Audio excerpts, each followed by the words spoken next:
City India news Telugu దేశవ్యాప్తంగా జరిగిన 18వ parliament ఎన్నికల సందర్భంగా జాతీయ స్థాయిలో అదేవిధంగా తెలంగాణ రాష్ట్రంలో జరిగిన ఎన్నికలు వచ్చిన ఫలితాలు వాటి మీద ప్రజలు ఇచ్చిన తీర్పుకు సంబంధించి మీడియా మిత్రులతో చర్చించి కాంగ్రెస్ పార్టీ భవిష్యత్ ప్రణాళికను సిద్ధం చేసుకోవాలని ఆలోచన చేస్తున్నాం. ఈరోజు అందుబాటులో ఉన్న మా మంత్రివర్గ సహచరులు, శాసనసభ్యులు, నూతనంగా ఎన్నికైన పార్లమెంటు సభ్యులతో వచ్చిన ఫలితాలలో కాంగ్రెస్ పార్టీకి సంతోషకరమైన ఫలితాలు వచ్చినాయి. వాళ్ళందరితో కలిసి ఈ సంతోషాన్ని పంచుకోవడం జరిగింది. దేశవ్యాప్తంగా జరిగిన ఎన్నికల విషయంలో నాడు రాహుల్ గాంధీ గారు కన్యాకుమారి నుంచి కశ్మీర్ వరకు 150 రోజులు 4000 కిలోమీటర్లు సుదీర్ఘమైన పాదయాత్ర, ఆ తర్వాత మణిపూర్ నుంచి ముంబై వరకు వారి పర్యటనలు దేశవ్యాప్తంగా ప్రజాస్వామిక వాదులందరినీ ఏకం చేసి ముఖ్యంగా దళితులు, గిరిజనులు, మైనారిటీలు, మహిళలు, విద్యార్థులు, నిరుద్యోగ యువకులు, ప్రజాస్వామిక వాదులందరినీ కూడా సమన్వయం చేసి నరేంద్ర మోడీ భారతీయ జనతా పార్టీ నేతృత్వంలో నడుస్తున్న ఎన్డీఏ ప్రభుత్వం ప్రజా వ్యతిరేక నిర్ణయాలను, పరిపాలన వైఫల్యాలను దేశస్థాయిలో ప్రచారం కల్పించి ఎన్డీఏ కూటమికి ప్రత్యామ్నాయంగా ఇండియా కూటమిని ఏర్పాటు చేసి వీలైనంత మేరకు సహకరించిన వాళ్ళందరినీ సహకారం తీసుకొని సమన్వయం చేసుకొని ఏఐసిసి అధ్యక్షుడు మల్లికార్జున్ ఖర్గే గారు, శ్రీమతి సోనియా గాంధీ గారు, రాహుల్ గాంధీ గారి యొక్క పాదయాత్ర సృష్టించిన ప్రభావాన్ని ప్రజలకు చేరవేయడం ద్వారా ఎన్నికలను నిర్వహించడం జరిగింది.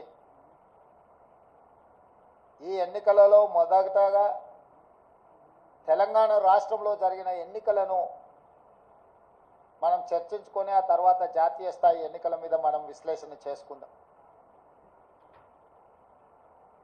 2023 డిసెంబర్ 3 నాడు వచ్చిన ఫలితాలలో 64 శాసనసభ నియోజకవర్గాలలో కాంగ్రెస్ పార్టీని గెలిపించి ఒక్క శాసనసభలో సిపిఐని మా ఎన్నికల పొత్తులో భాగంగా కొత్తగూడెంలో గెలిపేయడం జరిగింది. తెలంగాణ రాష్ట్రంలో 65 శాసనసభ నియోజకవర్గాలలో 39.5% ఓట్లను వేయడం ద్వారా కాంగ్రెస్ ప్రభుత్వాన్ని, ప్రజాపాలనకు తెలంగాణ ప్రజలు ఆమోదం ఇచ్చిండ్రు. ఆ తర్వాత 100 రోజులలో 5 గ్యారెంటీలను అమలు చేసి భవిష్యత్ కార్యాచరణను ప్రజలకు వివరించి ఈ పార్లమెంట్ ఎన్నికల బరిలో మేము దిగడం జరిగింది. ఆనాడు ఎన్నికల బరిలో దిగినప్పుడే విస్పష్టంగా పత్రికా సమావేశాన్ని ఏర్పాటు చేసి బహిరంగ సభలలో కూడా ప్రజలకు మేము చెప్పడం జరిగింది. ఈ ఎన్నికలు నేను, నా మంత్రివర్గము 100 రోజులు అందించిన పరిపాలనకు రెఫరెండము. మేము ఇచ్చిన గ్యారెంటీలను, మేము చేస్తున్న పరిపాలనను ప్రజల ముందు పెట్టి మేము ఓట్లు అడుగుతున్నాము. మా పరిపాలన మీకు నచ్చితే, మా పరిపాలన ఇంకా కొంత బలాన్ని చేకూర్చడం ద్వారా ఇంకా ప్రజలకు ఉపయోగపడే విధంగా పరిపాలన అందించడానికి మీరు తీర్పు ఇవ్వండి అని చెప్పి విస్పష్టంగా ప్రజలకు మేము వివరించడం జరిగింది. చాలామంది మీడియా మిత్రులు, సహచర ప్రజాప్రతినిధులు మనం రెఫరెండం అనకపోతే బాగుండునేమో, ఒకవేళ తీర్పు మనకు వ్యతిరేకంగా వస్తే ఆ తర్వాత సమస్య అవుతుందని కూడా చాలామంది సూచన చేసింది. కానీ ప్రజల పట్ల ఉన్న విశ్వాసము, కాంగ్రెస్ పార్టీ కార్యకర్తల నాయకుల పట్ల ఉన్న నమ్మకంతో ఆనాడు పిసిసి అధ్యక్షుడిగా తెలంగాణ రాష్ట్ర ముఖ్యమంత్రిగా ఇది మా పరిపాలనకు రెఫరెండమే అని చెప్పి స్పష్టంగా నేను చెప్పడం జరిగింది. మధ్య మధ్యలో మీడియా మిత్రులు గుర్తు చేసినప్పుడు కూడా ఈ విషయంలో మాకు రెండో ఆలోచన లేదు, రెఫరెండమే అని మేము చెప్పడం జరిగింది. తెలంగాణ రాష్ట్ర ప్రజా పరిపాలన రెఫరెండంగా మేము ఎన్నికలకు వెళ్తే ఈరోజు తెలంగాణ రాష్ట్రంలో వచ్చిన ఫలితాలు, ప్రజలు ఇచ్చిన ఓట్ల శాతం, పార్లమెంట్లతో పాటు అసెంబ్లీలో మాకు వచ్చిన మెజారిటీని మీడియా మిత్రులు ఎలాగూ విశ్లేషిస్తారో మా వైపు నుంచి కూడా మేము ఈరోజు వివరించదలుచుకున్నాము. జరిగిన పార్లమెంట్ ఎన్నికల్లో 17 పార్లమెంట్లకు సంబంధించి ఒక సీటు ఎంఐఎంకి ఇస్తే 16లో 8 పార్లమెంటు నియోజకవర్గాలను కాంగ్రెస్ పార్టీని గెలిపించడం జరిగింది. మరొక 8 భారతీయ జనతా పార్టీ గెలవడం జరిగింది. మా 8 పార్లమెంటు నియోజకవర్గాల ఫలితాలు దాదాపుగా 41% ఓట్లు కాంగ్రెస్ పార్టీకి రావడం జరిగింది. 2023 డిసెంబర్ 3 నాడు వచ్చిన ఫలితాలలో కాంగ్రెస్ పార్టీకి వచ్చిన ఓట్ల శాతము 39.5%. ఈ పార్లమెంట్ ఎన్నికల్లో 100 రోజుల పరిపాలన తర్వాత దాదాపుగా 41% ఓట్లు కాంగ్రెస్ పార్టీకి రావడం జరిగింది. ఓట్ల శాతంలో ప్రజలు రెఫరెండం ద్వారా మా పరిపాలన బాగుందనడమే కాదు, మమ్మల్ని మెచ్చుకొని అసెంబ్లీ ఎన్నికల్లో ఇచ్చిన ఓట్ల శాతానికంటే అధిక ఓట్ల శాతాన్ని ప్రజలు మాకు ఇవ్వడం ద్వారా, ఆశీర్వదించడం ద్వారా మా పరిపాలన పట్ల ప్రజలు సంతృప్తి వ్యక్తం చేసిండ్రు అని చెప్పి నేను భావిస్తున్నాను. అదేవిధంగా 2019 పార్లమెంట్ ఎన్నికల్లో 3 పార్లమెంటు గెలిస్తే ఈ ఎన్నికల్లో మమ్మల్ని 8 పార్లమెంటు సీట్లు గెలిపించడం ద్వారా 8 సీట్లు అధికంగా ఇచ్చి పార్లమెంటులో కూడా మాకు అత్యధికంగా సీట్లు ఇవ్వడం ద్వారా ఓట్లు, సీట్లు కూడా మమ్మల్ని పెంచడం ద్వారా ప్రజలు ఆశీర్వదించారు. ఇదే కాకుండా మూడవ విశ్లేషణ, 119 శాసనసభ నియోజకవర్గాలలో ప్రజలు ఓట్లేస్తే విస్పష్టంగా ఆనాడు 64 సీట్లు ఎట్లయితే మెజారిటీ వచ్చిందో ఈరోజు 64 సీట్లలో మెజారిటీ రావడమే కాకుండా కంటోన్మెంటు మేము ఓడిపోయి బీఆర్ఎస్ గెలిచిన సీటులో కాంగ్రెస్ పార్టీకి 13,206 ఓట్ల మెజారిటీ ఇచ్చి 65వ స్థానాన్ని కూడా కాంగ్రెస్ పార్టీకి ఇవ్వడం ద్వారా ఆనాడు ఇచ్చిన 64 సీట్ల కంటే ఇంకొక సీటును అదనంగా ఇచ్చి కాంగ్రెస్ పార్టీని అసెంబ్లీలలో కూడా 65 సీట్ల తీర్పు ద్వారా మా రెఫరెండంని ప్రజలు సమర్థించిండ్రు, మాకు అనుకూలంగా ఓట్లేసి గెలిపించిండ్రు. కాంగ్రెస్ పార్టీ అధ్యక్షుడిగా, ముఖ్యమంత్రిగా కాంగ్రెస్ పార్టీ ప్రజాప్రతినిధులకు, మంత్రివర్గ సహచరులకు, శాసనసభ్యులకు, రాష్ట్ర స్థాయి నాయకులకు, జిల్లా స్థాయి నాయకులకు, మండల స్థాయి నాయకులకు, మరీ ముఖ్యంగా గ్రామ స్థాయి కార్యకర్తలకు మనస్ఫూర్తిగా కృతజ్ఞతలు, ధన్యవాదాలు తెలియజేస్తున్నా. ఈరోజు వారి శ్రమ వల్ల, వారి కష్టం వల్ల, వారి ప్రయత్నం వల్ల ఓట్ల శాతంలో కావచ్చు, పార్లమెంటు సీట్ల విషయంలో కావచ్చు, శాసనసభ నియోజకవర్గాల వారిగా కాంగ్రెస్ పార్టీకి అత్యధిక మెజారిటీని తీసుకొచ్చి మా కాంగ్రెస్ పార్టీ కార్యకర్తలు ఈరోజు మా గౌరవాన్ని, రాహుల్ గాంధీ గారి నాయకత్వాన్ని నిలబెట్టినందుకు కాంగ్రెస్ పార్టీ తరఫున వారికి నేను సంపూర్ణంగా కృతజ్ఞతలు తెలియజేస్తున్నా. ఇక రెండవది, 8 పార్లమెంట్ సీట్లు గెలిచిన భారతీయ జనతా పార్టీ 2019లో 4 పార్లమెంట్లు గెలిస్తే ఈరోజు 8 పార్లమెంట్లు సీట్లు గెలవడం జరిగింది. వాళ్ళు కూడా వాళ్ళ సీట్లను పెంచుకున్నారు. ఆనాడు 20% ఉన్న ఓట్లను వాళ్ళు ఈరోజు 35%కి పెంచుకోవడం జరిగింది. అంటే ఈ రాష్ట్రంలో భారతీయ జనతా పార్టీ కూడా ఓట్లు, సీట్లు పెరగడం జరిగింది. అయితే ఇందులో వాళ్ళ ఓట్లు, సీట్లు పెరగడానికి వాళ్ళ నాయకత్వాన్ని సమర్థించేదానికంటే బీజేపీని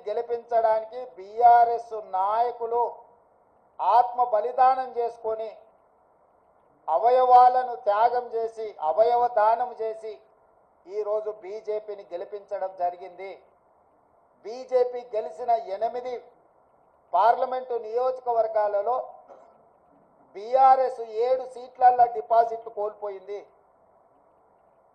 ఆదిలాబాద్ కావచ్చు, నిజామాబాద్ కావచ్చు, కరీంనగర్ కావచ్చు, మల్కాజ్గిరి కావచ్చు, సికింద్రాబాద్ కావచ్చు, చేవెళ్ళ కావచ్చు, మహబూబ్ నగర్ కావచ్చు, ఈ 7 పార్లమెంటు నియోజకవర్గాలలో బీఆర్ఎస్ డిపాజిట్లు కోల్పోయి బీజేపీని గెలిపించడం ద్వారా బీఆర్ఎస్ నాయకులు ఆత్మ బలిదానం చేసుకొని అవయవ దానం చేసిండ్రు బీజేపీకి.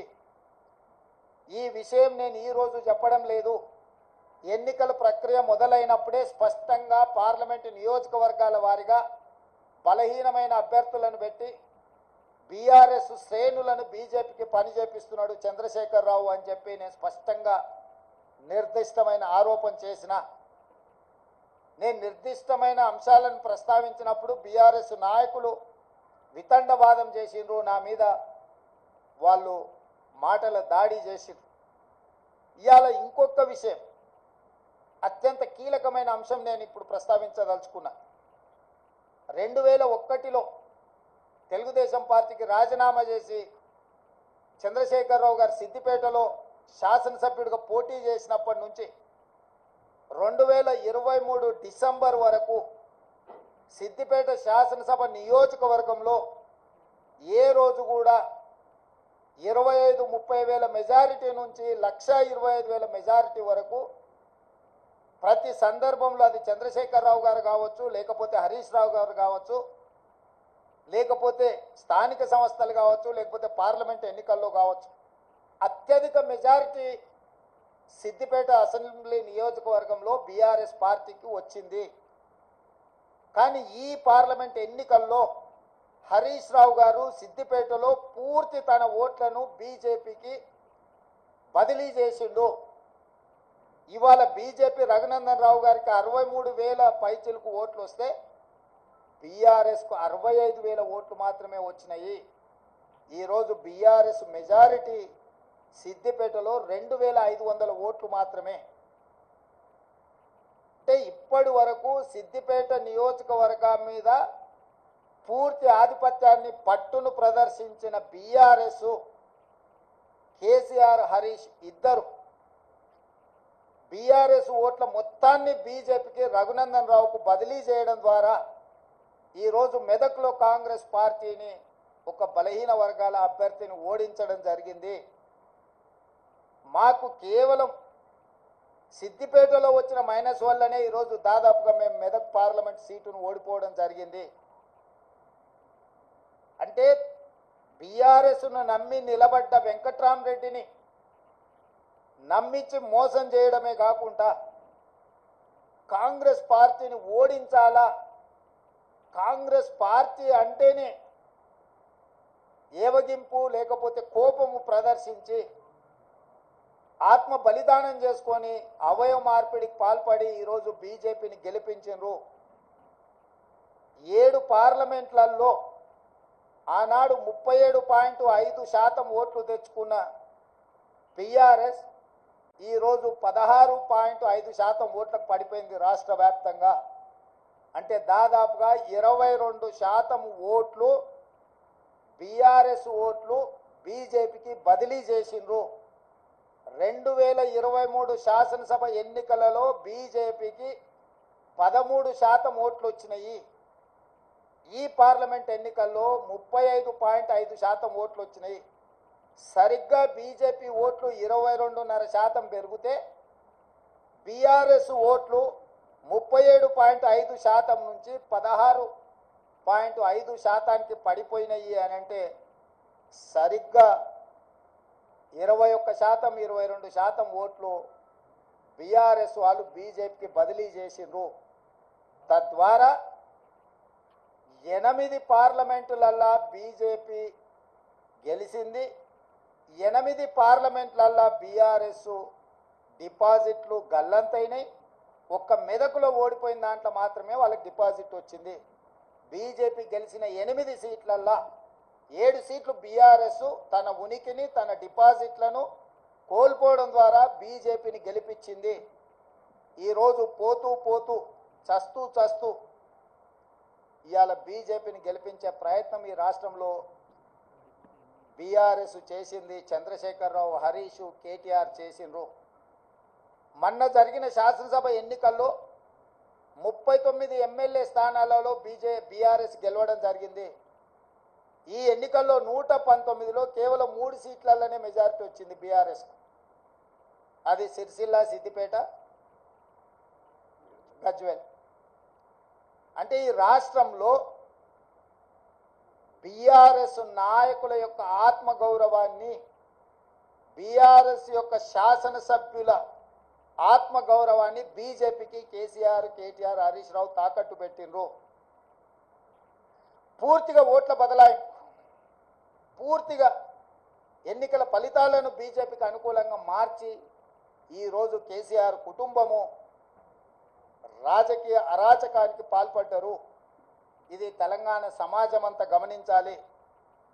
ప్రజాస్వామికవాదులు, సెక్యులర్ ఫోర్సెస్ అందరూ కూడా ఈరోజు ఈ అంశాన్ని గమనించాలి అని చెప్పి కాంగ్రెస్ పార్టీ కోరుతున్నది. ఈ రకంగా ఈ తెలంగాణ రాష్ట్రంలో తనంతల తానే అంతర్ధానం అయిపోయి ఈరోజు బీజేపీని గెలిపించడానికి చంద్రశేఖరరావు గారు ఒక దురాగతానికి పూనుకున్నాడు అని అంటే ఈరోజు మనం అర్థం చేసుకోవాలి. కేటీఆర్ గారు నిన్న అంటున్నారు ఫినిక్స్ లాగా మనం ఇప్పుడు బూడిదైన నాయన మళ్ళీ పుట్టేది ఏం లేదు, ఇక బూడిదే మీకు మిగిలింది. ఆ బూడిద తీసుకెళ్ళి మీ బావకు మీ నాయనకి ఇద్దరికి బుయ్యి ముఖానికి సరిపోతుంది, గాడికి మీ కథ సుఖాంతం అయిపోతుంది. చరిత్రలో ఆ పార్టీ పుట్టినప్పటి నుంచి ఈ రోజు వరకు పార్లమెంటులో ప్రాతినిధ్యం లేకుండా ఉన్నది ఇది మొదటిసారి.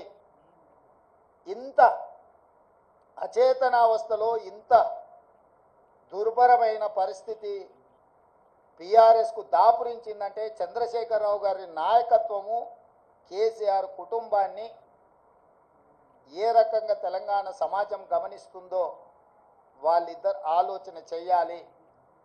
అందుకే ఈ 6 నెలల్లో మా పార్టీ మీద, మా ప్రభుత్వం మీద, మా నాయకత్వం మీద, మా నాయకుల మీద, ఢిల్లీలో ఉండే అధిష్టానం మీద వాళ్ళు ఎన్నో రకాల ఆరోపణలు చేసిండ్రు. ఈ ఆరోపణల నేపథ్యంలో బీఆర్ఎస్కు ఒక గుండు సున్నా ఇచ్చారు తెలంగాణ ప్రజలు. ఇప్పటికైనా చంద్రశేఖరరావు గారు, హరీష్ రావు గారు, తారక రామారావు గారు ఆలోచన చేయాలి. ప్రజలు ఎన్నుకున్న ప్రభుత్వాన్ని 100 రోజులు పూర్తి కాకముందే కోట్లాది శాపనార్థాలు పెట్టడం ద్వారా ఈ ప్రభుత్వాన్ని అస్థిరపరచాలన్న ఆలోచనతో, ఈ ప్రభుత్వాన్ని పడగొట్టాలన్న కుట్రలతో వ్యవహరిస్తే ప్రజలు పూర్తిగా బీఆర్ఎస్ను తిరస్కరించడం జరిగింది. ఇప్పటికైనా ప్రధాన ప్రతిపక్ష నాయకుడిగా రాష్ట్ర అవతరణ దినోత్సవాలలో కూడా పాల్గొనకుండా ఏవో చిల్లర మల్లర కారణాలు చూపించడం ద్వారా మీరు ప్రజాస్వామిక వ్యవస్థనే అవమానించే విధంగా వ్యవహరించిన తీరు ప్రజలు గమనిస్తున్నారు. అందుకే బీఆర్ఎస్ నాయకులకు, కేసీఆర్ కుటుంబానికి నేను సూచన చేస్తున్నా, మీ వ్యవహార శైలిని మార్చుకోండి. ప్రతిపక్షంగా సహేతుకమైన సలహాలు, సూచనలు ఇవ్వండి. ప్రజల సమస్యలను పరిష్కరించడానికి సహకరించండి.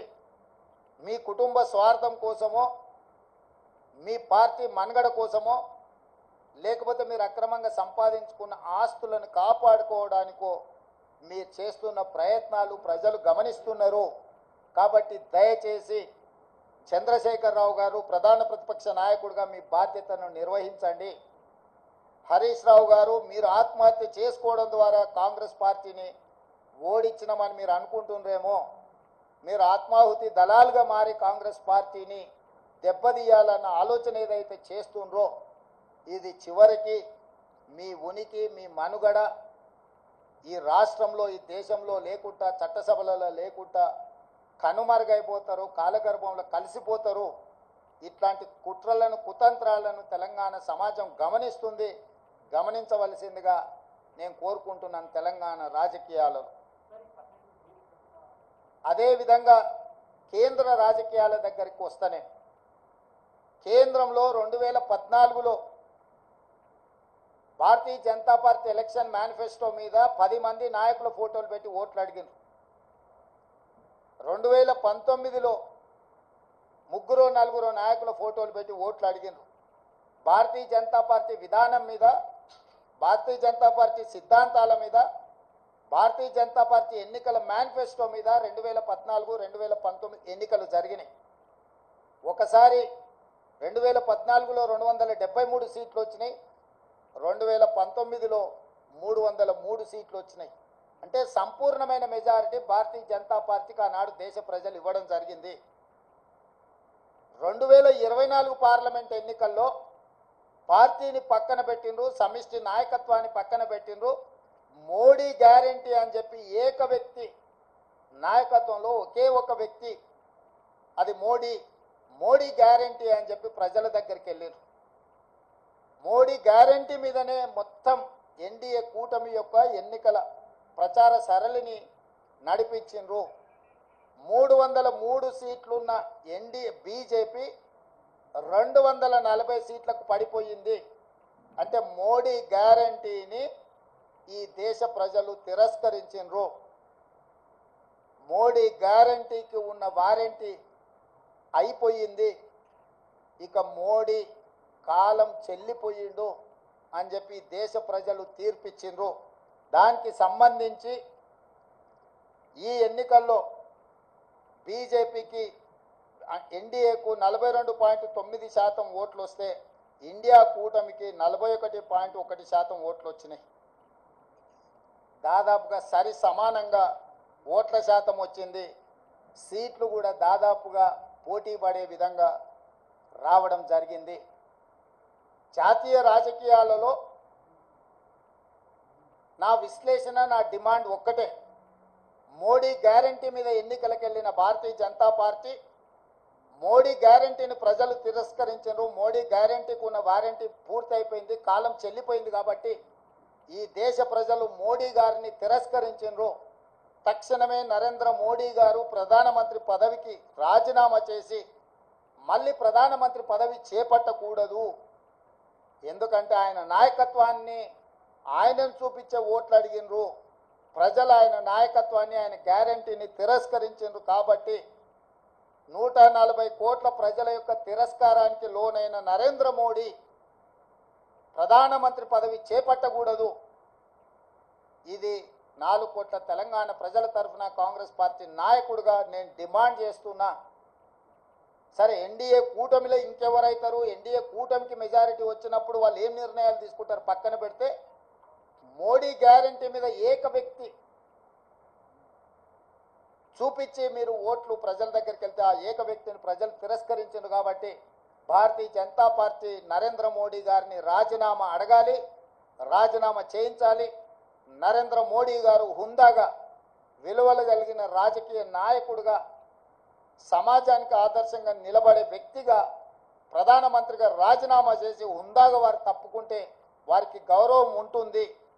లేదు, నేను ఇట్లనే ప్రధానమంత్రికి కొనసాగుతా, 3వసారి ప్రమాణ స్వీకారం చేస్తా, కుట్రల కుతంత్రాలకు నేను తెరలేపుతా అని నరేంద్ర మోడీ గారు అంటే, వారు చెప్పుతున్న విలువలతో కూడుకున్న రాజకీయాలు చెప్పడానికే తప్ప పాటించడానికి లేదు అని చెప్పి ఈ దేశ ప్రజలు నరేంద్ర మోడీ గారిని తిరస్కరించబోతున్నారు. కాబట్టి భారతీయ జనతా పార్టీ ఇప్పటికైనా ఏక వ్యక్తి అదేవిధంగా అప్రజాస్వామికంగా వ్యవహరించే తీరును మానుకోవాలి.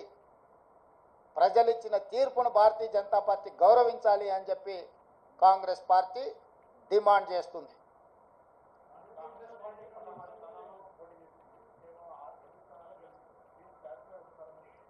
కాంగ్రెస్ పార్టీ 17 స్థానాలలో పోటీ చేసింది, 16 కాదు. 17 ఇట్లలో 8 సీట్లలో గెలిచినాము.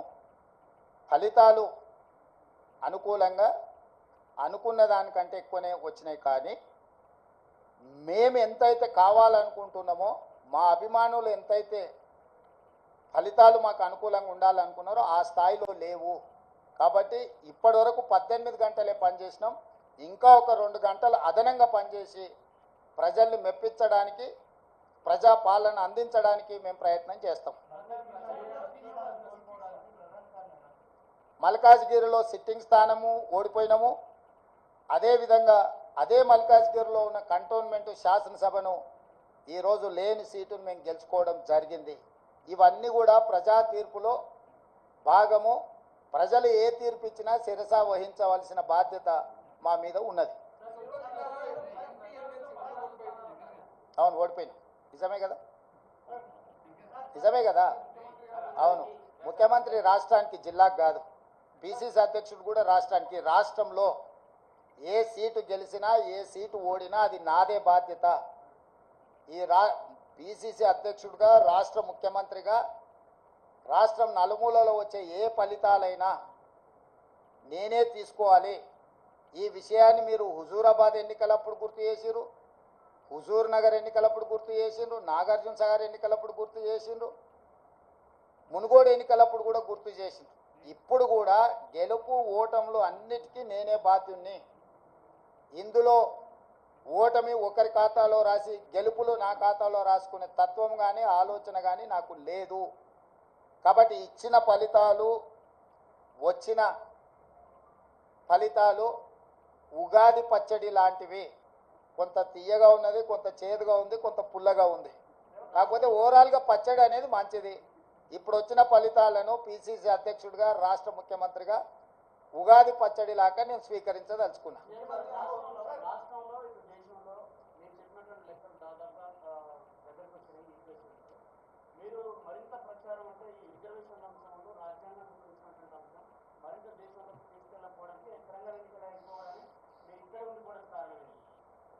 మీరే అంటారు కదనే, పరిపాలన వదిలేసి ఇతర రాష్ట్రాలు తిరగబోతున్నాడని.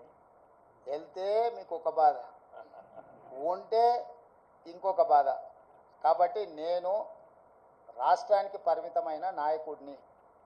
నేను పిసిసి అధ్యక్షుడిని, నేను ముఖ్యమంత్రిని. ఎన్నికల అధ్యక్షుడిగా ఎన్నికలు ఇక్కడనే నిర్వహించిన, ముఖ్యమంత్రిగా నేను ఇక్కడనే ఉండి పరిపాలనను గాడిలో పెట్టే ప్రయత్నం చేసిన. వర్షానికి తడిచిపోయిన ఒడ్లు కొనుగోలు కావచ్చు, లేకపోతే మొలకెత్తిన ఒడ్లను కొనుగోలు విషయంలో కావచ్చు, విత్తనాల విషయంలో కావచ్చు, విద్యుత్ విషయంలో కావచ్చు, అకాల వర్షాలను ఎదుర్కోవడం విషయంలో కావచ్చు, రైతు రుణమాఫీకి సంబంధించిన అంశాలను సమీక్షించడంలో కావచ్చు, రాష్ట్ర ప్రజల యొక్క సమస్యలు పరిష్కరించడమే నా మొదటి ప్రాధాన్యత.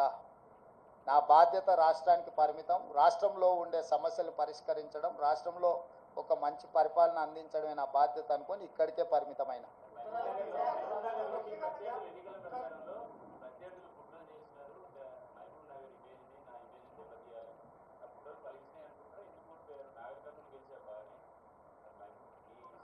అవును, నా సొంత గ్రామం వచ్చేసి అచ్చంపేట, నల్లమల్ల అడవి, మీకు అందరికీ తెలుసు.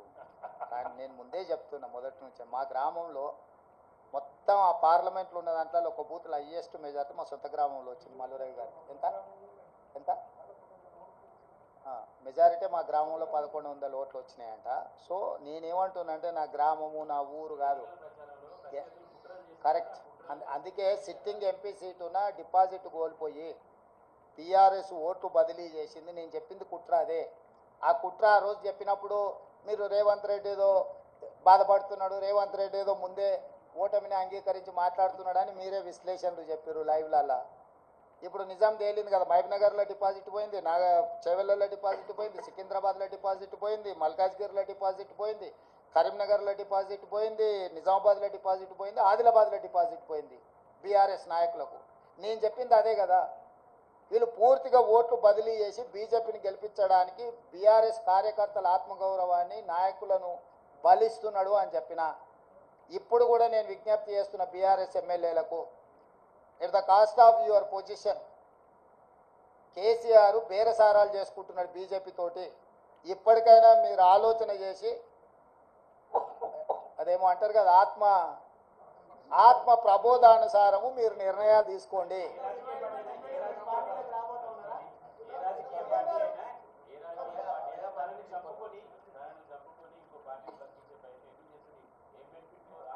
ఇక అది కేసీఆర్ చెప్పాలి, నువ్వు అడగాలి. కేసీఆర్ అవయవదానం చేసిండు బీజేపీకి. ఆయన ఆత్మహత్య చేసుకోవడం ద్వారా ఆయన కిడ్నీలు, ఆయన కండ్లు ఇవన్నీ మోడీకి బదిలీ చేసిండు. ఆ బెనిఫిట్ ఏందో, బెయిలా లేకపోతే ఇంకేదన్నా అక్రమ సంపాదన అనేది మీరు విశ్లేషించాలి. మీరు ఎందుకు అన్నీ నేనే చెప్తే మీరెందుకు? రఘు రఘు చెప్పండి.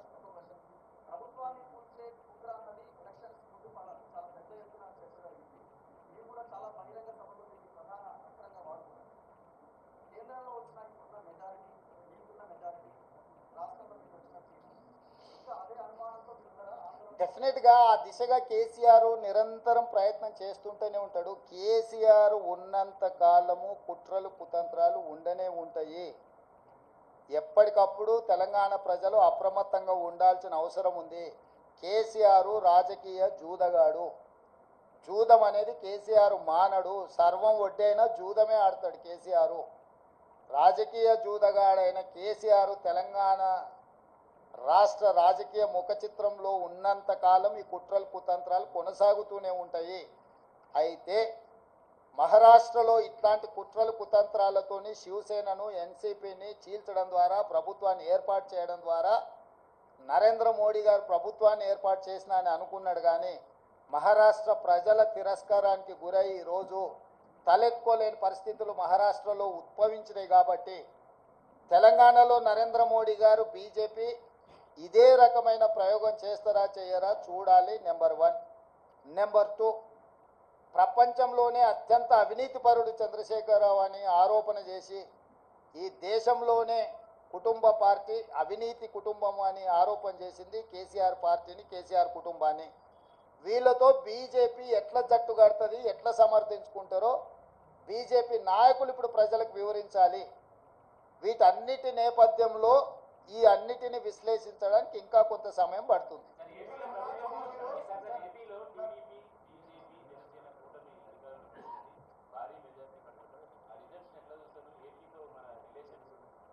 ఎన్నికల ఫలితాలను ఎట్లా చూస్తాం చారి? ఎన్నికల ఫలితాల రకంగానే చూస్తాము, ప్రజా తీర్పు పరంగానే చూస్తాము. దాంట్లో వేరే రకంగా చూడడానికి ఏముంది? ప్రజలు తీర్పు ఇచ్చిండ్రు. ఆ తీర్పును జగన్మోహన్ రెడ్డి గారు నేను స్వాగతిస్తున్నా అన్నాడు. చంద్రబాబు నాయుడు గారు నేను స్వాగతిస్తున్నా అన్నాడు. ఇక వాళ్ళిద్దరు స్వాగతించిన తర్వాత మియా బీవీకి రాజీ హోయేతో కాశీ కా క్యా ఇస్మే?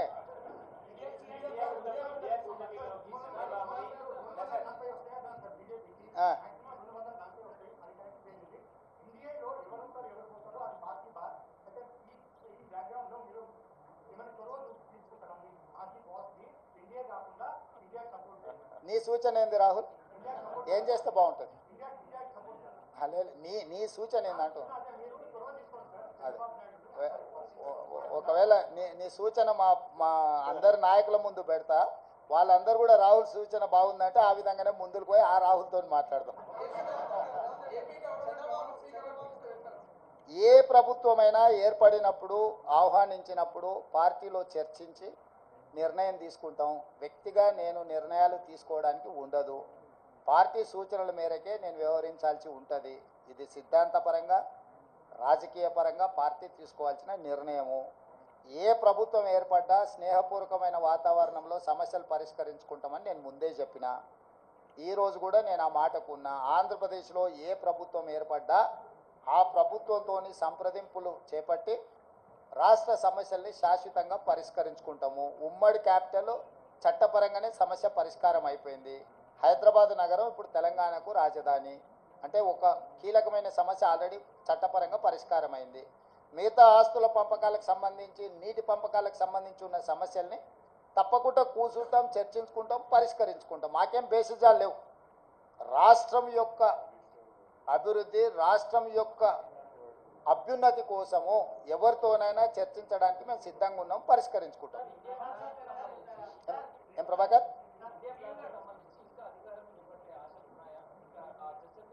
నాకు తెలియదు, నేను ఢిల్లీకి వెళ్ళలేదు. ఇండియా కూటమి ఢిల్లీలో చర్చలు చేస్తారు. మన వాళ్ళు ఎవరైనా ఉంటే అక్కడికి ప్రశ్న అడగమను.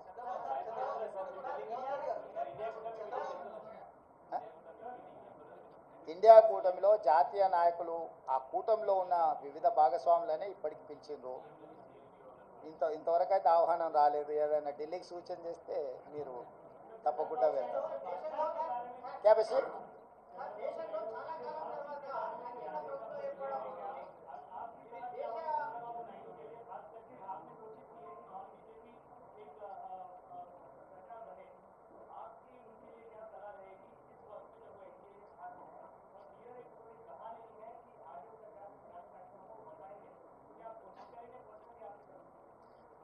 जहां तक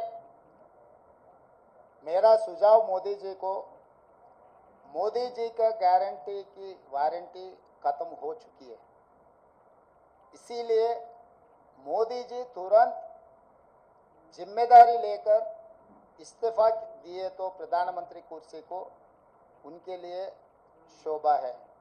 इसीलिए मैं एक ही मोदी जी से डिमांड करता हूं कि तुरंत आप प्रधानमंत्री कुर्सी को इस्तीफा दे दीजिए, क्योंकि आपके वारंटी की गारंटी खत्म हो चुकी है।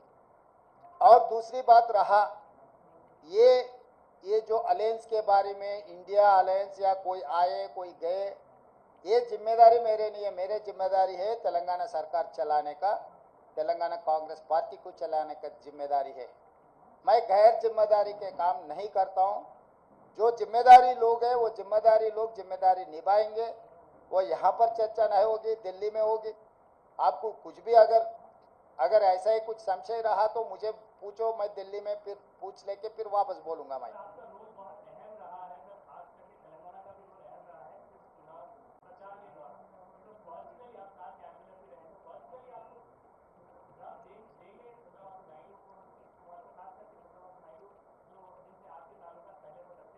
अरे सबसे सबका ताल्लुकात है, कौन किससे पहचानते नहीं। जितने सारे लोग हैं, नीतीश कुमार जी पहले कांग्रेस पार्टी के साथ भी काम किए, बहुत सारे लोग कांग्रेस पार्टी के साथ किए, सो वाले आज एनडीए के अलायंस में है, या एनडीए में जो लोग हैं अभी इंडिया अलायंस में भी है। ये सब सारे प्रदेश लेवल पे चर्चा नहीं होने वाले हैं, नेशनल लेवल पे चर्चा होने वाले हैं। नेशनल लेवल पे अभी अलायंस का, इंडिया अलायंस का कुछ मीटिंग चल रहा है। मीटिंग में जो तय करेगा वो हिसाब से इंडिया अलायंस आगे जाएगा।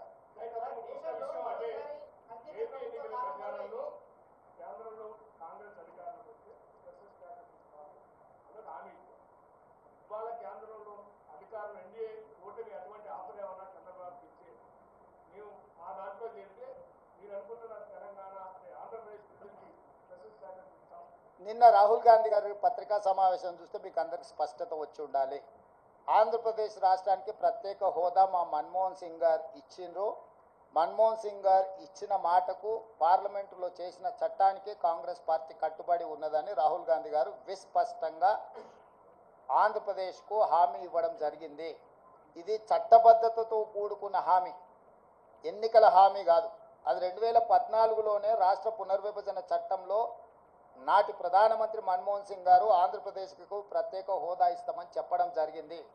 నిన్న జరిగిన రాహుల్ గాంధీ గారు, మల్లికార్జున్ ఖర్గే గారు పత్రికా సమావేశంలో రాహుల్ గాంధీ గారు ఈ అంశాన్ని పునరుద్ఘాటించిండ్రు. మేము కట్టుబడి ఉన్నాము అని. ఎవరికైనా ఎలాంటి శశబిషలు, అనుమానాలు అక్కర్లేదు. ఆనాడు పార్లమెంటులో చేసిన చట్టానికి కాంగ్రెస్ పార్టీ కట్టుబడి ఉంది.